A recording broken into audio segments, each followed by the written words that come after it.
ایک 60s میں ہمارے اپنے عزیزوں میں، برادری میں، ایک آدمی نے کروڑوں بنائے حرام راستے سے، وہ اس کا اچانک انتقال ہو گیا کوئی 60 سال کی عمر میں۔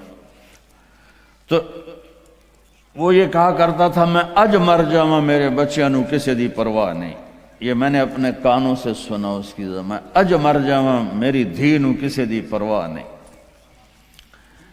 وہ مر گیا تو ایک دن اس کا بیٹا کہہ رہا تھا کاش ہمارا باپ حرام جمع نہ کرتا تو کوئی خوشی کا دن ہم بھی دیکھ لیتے۔ تو میرے بھائیوں، یہاں اسلام کے نمائندے بنو، اسلام کا جھنڈا اٹھاؤ اور اچھے شہری بن کے دکھاؤ، اپنے بچوں کو اعلیٰ تعلیم دو، اپنے کتنے میں یہ نہیں، میں روکتا نہیں ہوں کہ حافظ نہ بناؤ، عالم نہ بناؤ، لیکن میں یہ چاہتا ہوں، میں ابھی وینکوور سے آیا تو وہاں ہمارے جو سکھ بھائی ہیں وہ وزیر بھی ہیں، وہ سینیٹر بھی ہیں، اور وہ ایم پی بھی ہیں، اور سارے بڑے بڑے عہدوں پر ہیں، تو تم صرف پیسے ہی بناتے رہو، یہ کون سی عقل مندی؟ اپنے بچوں کو اعلیٰ تعلیم دو، یہاں ایسے اور سکول بناؤ، جائیدادیں یہاں بناؤ، اگر پاسپورٹ یہاں کا ہے تو یہاں پیسہ خرچ کرو، یہاں کے غیر مسلموں کو صدقہ دو۔ کل ہم گئے تھے، وہ ایک بڑا ٹاور ہے تو اس میں ایک بڑھیا بیٹھی تھی اکیلی تنہا، تو اسے اس کی چہرے پر بے بسی دیکھ کر اس سے تھوڑی بات کی تو پتہ کہنے کہ میری 92 سال عمر ہے، میں اکیلی رہتی ہوں۔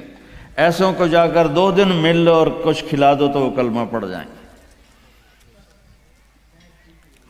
اب آپ لوگ جب یہاں آتے ہو تو پچھلے سمجھتے ہیں کہ ہن تو سونے دی کان وچ ہاتھ پائے گیا، پتر تیری بہن دی شادی کرنی ہے پیسے گھل، پتر تیری بڑائی دی شادی کرنی ہے پیسے گھل۔ وہ بیچارہ یہاں کیا کرے، وہ نوٹ چھاپے، وہ ہمارے در آدم خیل میں جاؤ، جتنے ڈالر چاہیے لے لو آسٹریلین، جتنے لینے جو لے لو، امریکی ڈالر، آسٹریلی ڈالر، کینیڈین ڈالر، پاؤنڈ بھی لے لو، ریال بھی لے لو، یا تو پچھلوں کو پتہ ہی نہیں ہے کہ یہاں کمائی کتنی مشکل ہے۔ تو میں نہیں کہتا ہوں کہ اپنی بہنوں کی شادیوں کے لیے نہ کرو، اپنے رشتہ داروں کے لیے نہ کرو، لیکن پہلے اپنے بیوی بچوں کو دیکھو، پہلے یہاں اپنے پہلے جن کے والدین یہاں ہیں ان سے کہتا ہوں ماں باپ کو ٹائم دو، ماں باپ کو عزت دو، اور ماں باپ سے کہتا ہوں اگر جوائنٹ فیملی سسٹم ہے تو آنے والی بہو کو تنگ نہ کرو، اپنے بچے کی زندگی کو برباد نہ کرو۔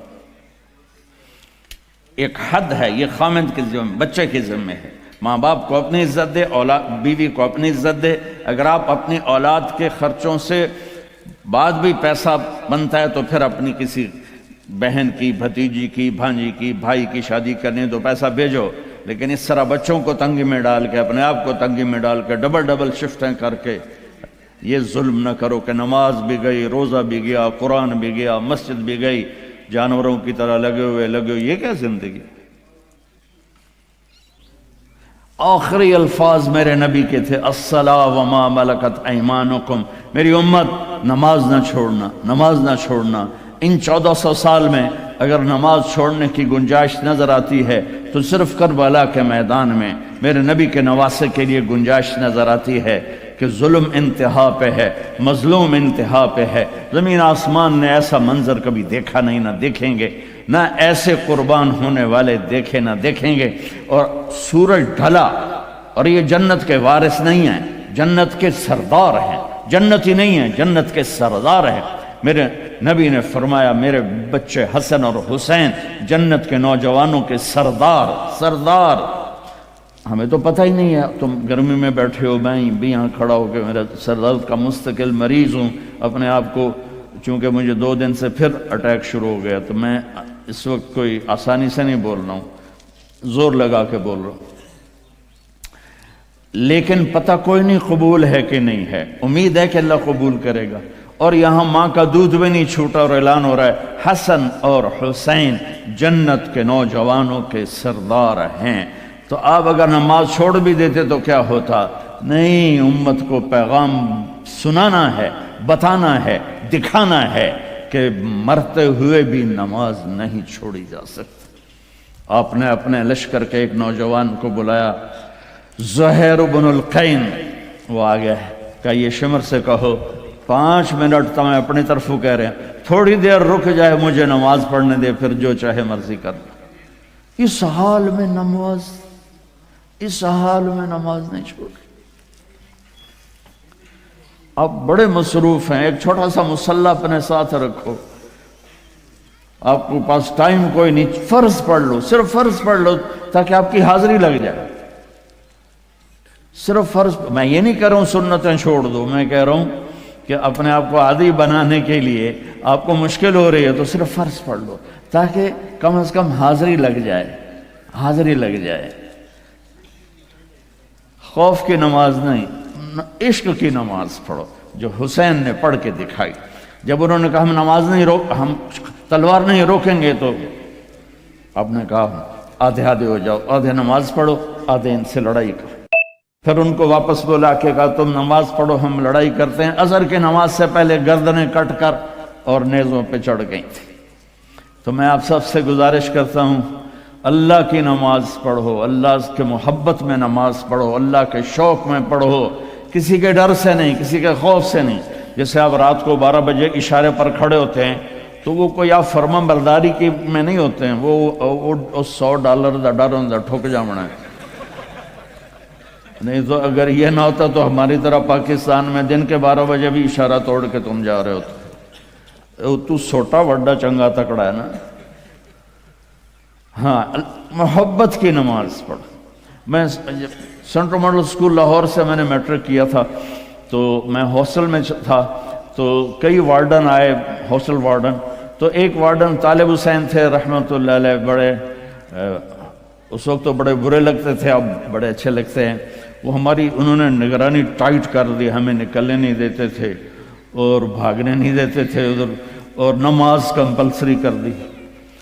تو عشاء کی نماز میں کھڑا تھا، میرا روم میٹ آیا، فوت ہو گیا، اللہ اس کی بخشش کرے، جاوید نام تھا۔ تو ہمارے وارڈن کا نام تھا طالب حسین۔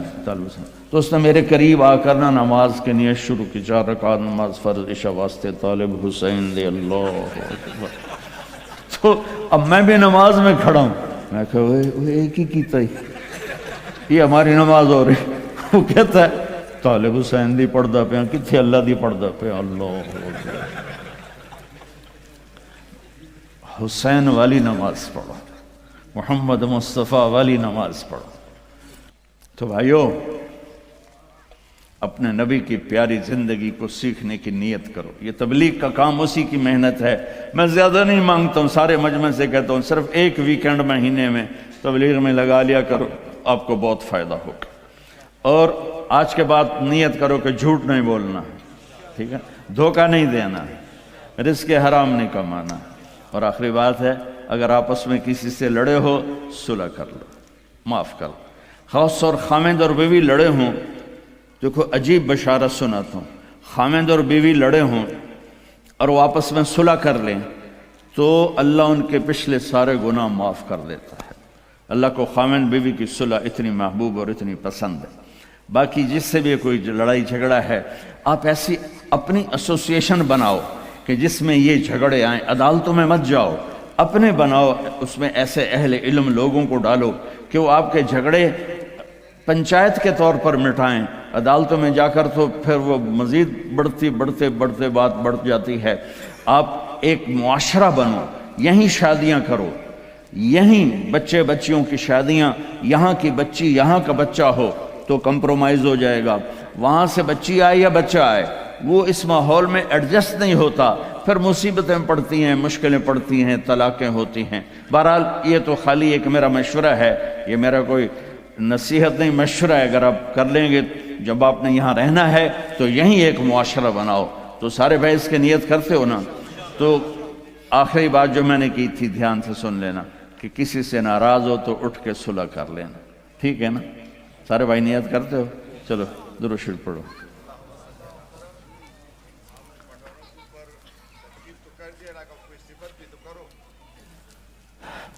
پتہ نہیں کیا کہا ہے میرے بھائی نے۔ اللہم لک الحمد کما انت اہلہ فصلی علی محمد کما انت اہلہ وفعل بنا ما انت اہلہ انک اہل التقوی و اہل المغفرہ ربنا آتنا فی الدنیا حسنہ وفی الآخرۃ حسنۃ وقنا عذاب النار۔ یا اللہ یہ جتنے بہن بھائی تشریف لائے ہیں سب کو قبول فرما، ان کو ان کی نسلوں کو محفوظ فرما، ان کو ان کی نسلوں کو اسلام پہ ثابت قدم فرما۔ یا اللہ اس ادارے کو کامیاب فرما، اس کی ضرورتیں پوری فرما، اس جیسے ادارے پورے بر اعظم میں یا اللہ کھولنے کی مسلمانوں کو توفیق عطا فرما۔ مسجدیں بنوا، مدرسے، اسکول بنوا، ان کی آپس میں محبتیں قائم فرما، لڑائیاں ختم فرما۔ خامند اور بیوی میں جو لڑائیاں ہیں انہیں صلح میں تبدیل فرما دے۔ بچے جو یا اللہ رل گئے خامند اور بیوی کی لڑائی سے، ان کو ماں باپ کا سایہ نصیب فرما۔ یا اللہ جو حرام کام میں پھنس گئے ان کو رزق حلال نصیب فرما۔ یا اللہ جس قسم کے بھی غلط چیز میں ہیں اس سے نکال کے اپنے محبوب والی پیاری پاک پاکیزہ زندگی نصیب فرما۔ یا اللہ ان سے ہم سب سے راضی ہو جا، جو ہم میں بیمار ہیں صحت شفائے کامل نصیب فرما، اور جو ایمان پہ دنیا سے جا گئے چلے گئے اور قبروں میں تو ان کی قبروں کو روشن فرما۔ جب ہمارے جانے کا وقت ہے تو ایمان پہ خاتمہ نصیب فرما۔ اس سارے مجمع سے اور ہم سب سے راضی ہو جا۔ وصلی اللہ تعالی نبی الکریم آمین۔